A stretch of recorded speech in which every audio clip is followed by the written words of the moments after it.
요즘 뭐 청약서, 청약 뭐 이런 내가 받는 돈, 보험금, 보장을 받고 싶은 계약서를 약관이라고 50만 원 나이가 되셔서 유언 없이 죽었을 때 이렇게 나누는 거가 똑같은.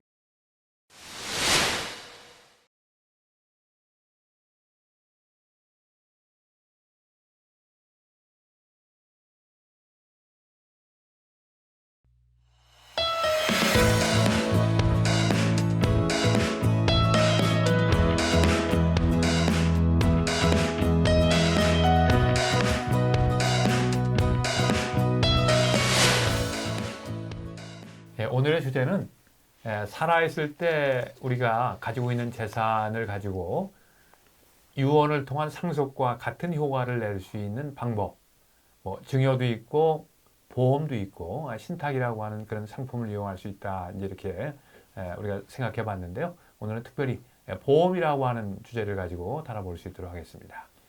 자, 우선 이 교수님께 그 보험, 이게 뭐 굉장히 쉬운 것 같은데 너무 어려운 말들이 많아가지고 이해가 잘 안 가더라고요. 그래서 우리 이 교수님 이제 보험 전문가로서 이게 보통 사람들이 반드시 알아야 될 뭐 보험 용어 뭐 좀 몇 가지 좀 설명을 좀 해주시면 우리가 선택하는데 도움을 받을 수 있을 것 같은데요. 보험에 대해서 이렇게 어렵게 생각할 필요가 없는데 또 불구하고 우리 일반인들은 보험을 어렵게 지금 보고 있는데요. 그게 어려서부터 보험에 대한 교육이라든가 그런 것들이 좀 부족해서 나온 것이 아닌가 생각이 들어요. 우리가 말씀하신 대로 간단히 보험에 관련된 용어라고 하면은 일단 보험 계약을 할 때 당사자라고 해서 계약을 하는 당사자인 이 보험 계약자가 있습니다. 그래서 그거는 바로 우리 자신이죠. 우리 자신이 보험 계약자가 되고 또 이제 보험 계약에서 이 상대방인 보험회사, 보험회사는 우리에게 보장을 주는 그런 이제 이 당사자인데 보험자라고 이제 부르고요. 또 한편으로 피보험자라는 의미가 있어요. 근데 피보험자도 저도 오래전에 이건 또 무슨 말인가. 근데 이게 한자어다 보니까 피보험자는 이 보험을 통해서 보장을 받는 대상. 그게 이제 피보험자입니다. 그래서 우리 생명보험의 경우에는 보험 계약자와 피보험자가 같은 경우가 대부분이에요.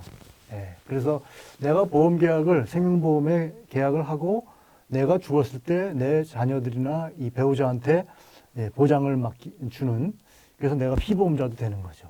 이렇게 하여튼 헷갈려요, 그죠? 네. 그래서 교수님이 말씀하시면 어렵고요. 그러네요. 더 쉽게.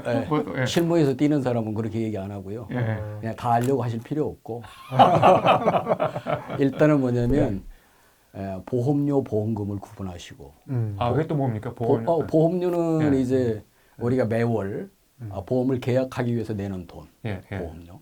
그다음에 이제 보험 사고가 발생해서 내가 받는 돈, 보험금. 보험금. 그다음에 이제 그때 계약서가 보험 약관이라고 그런다.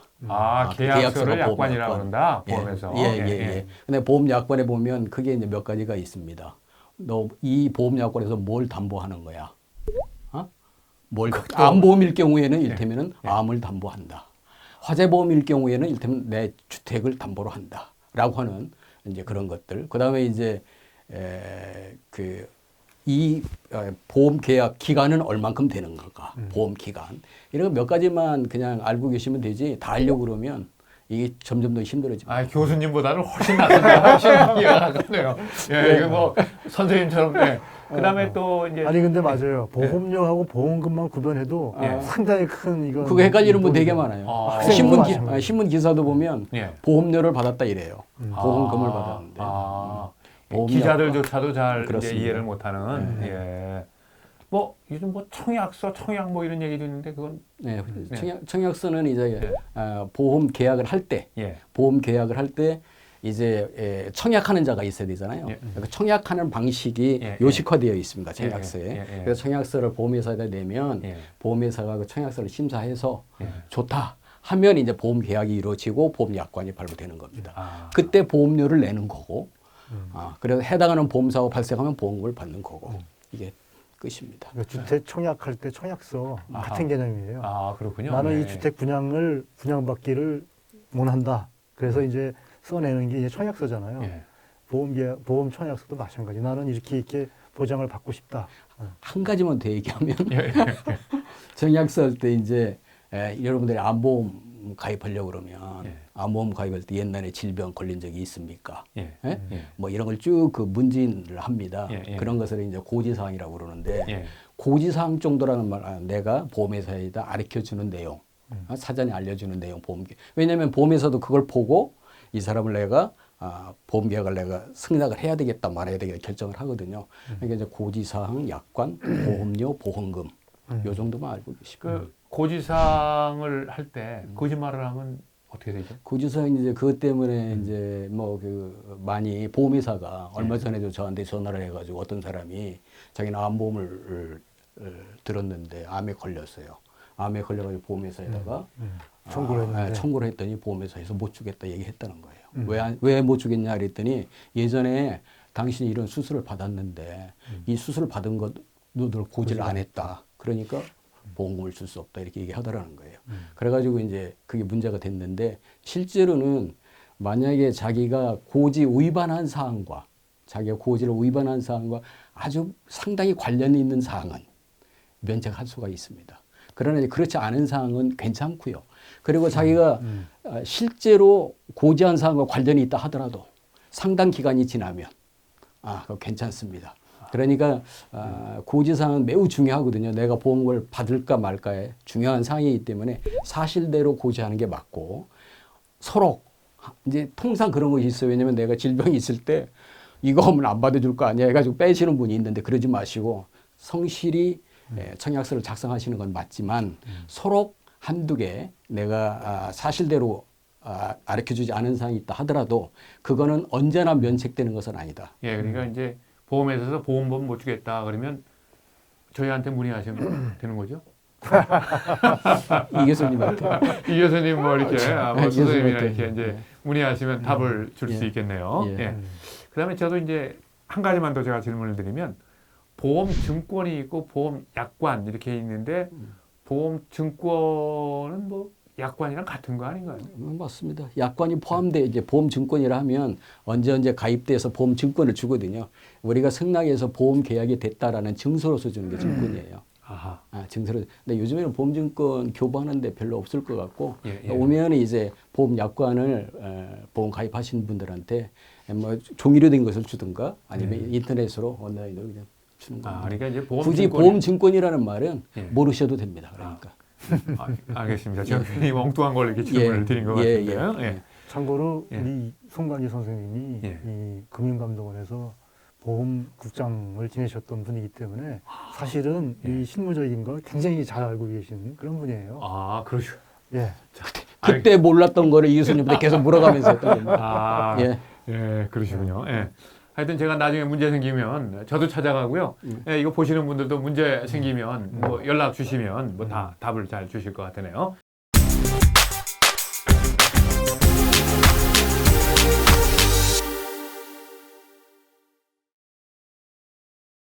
자, 이게 이제 대개 이제 큰 이제 보험이라고 하는 틀을 생각을 해봤는데요. 이제 우리의 주제가 이제 유언과 상속, 이쪽에 이제 초점을 맞추고 있기 때문에 이 보험이라고 하는 제도, 이거를 상속과 관련해서 활용할 수 있는 그런 방법은 없을까요? 뭐 상속을 위한 보험 상품이 많지는 않지만 몇 가지 방법은 있습니다. 그래서 제가 알기로는 소위 그 즉시연금이라는 이 상품이 있는데 즉시연금 보험 상품 거기서 만기 환급형 즉시연금 보험은 그게 이제 이 상속형 연금 보험이 됩니다.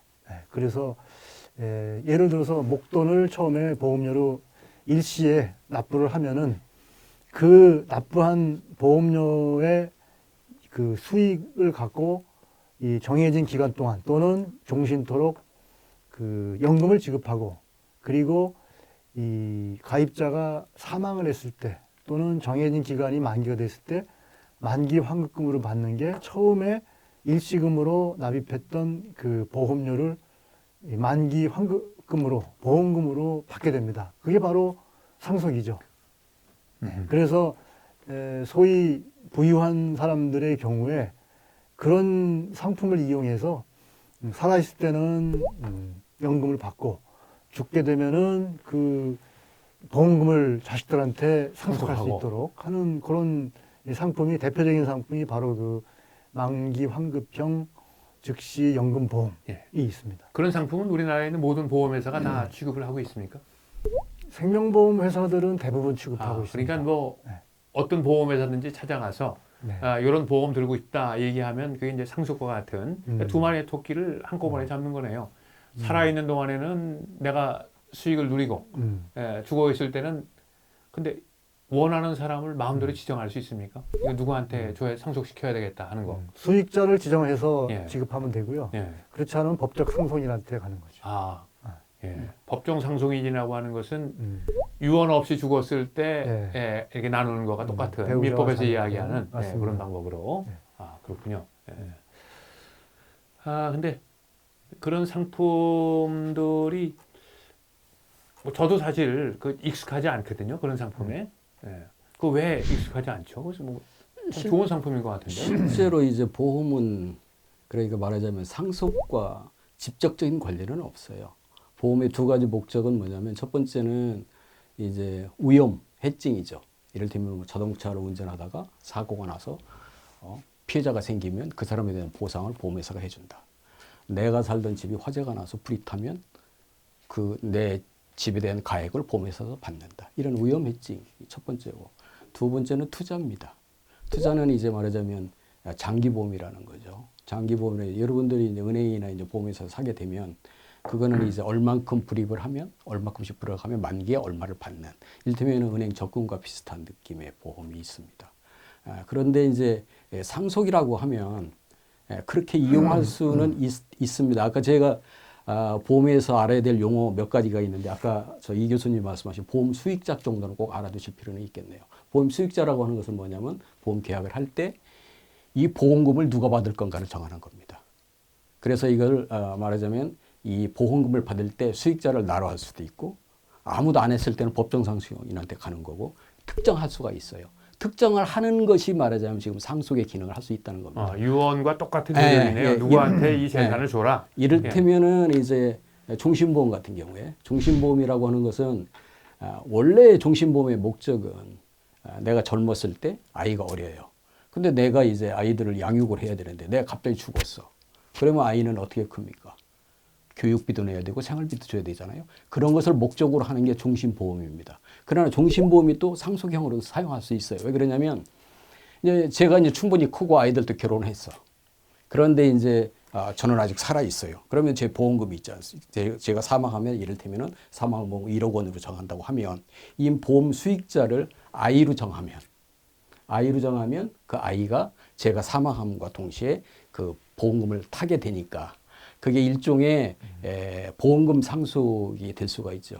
그러니까 지금 이제 두 분은 이제 보험의 기능을 가지고 있으면서 내가 지금 현재 그 재산을 가지고 있는 건 아니지만 어떤 그 위험한 사건이 발생했을 때 거기로부터 나오는 보험금을 누구한테 주도록 지정할 수 있고, 그렇죠. 지금 이 교수님 말씀하신 건 내가 지금 가지고 있던 재산을 즉시연금이라고 하는 것을 통해서 상속의 그런 목적으로도 활용할 수 있다. 그러니까 다양한 상품들이 있군요.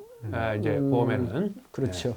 그래서 최근에는 이제 종신보험 같은 경우에 아까 종신보험의 이제 주된 목적은 내가 젊었을 때 아이가 어릴 때 아이 양육비 보전이 목적이긴 한데 아까 제가 상속형으로 얘기를 했었잖아요.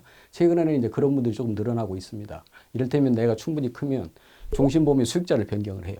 변경을 해가지고 이를테면 요즘에는 이제 내가 죽어도 내가 장제비가 들지 않습니까?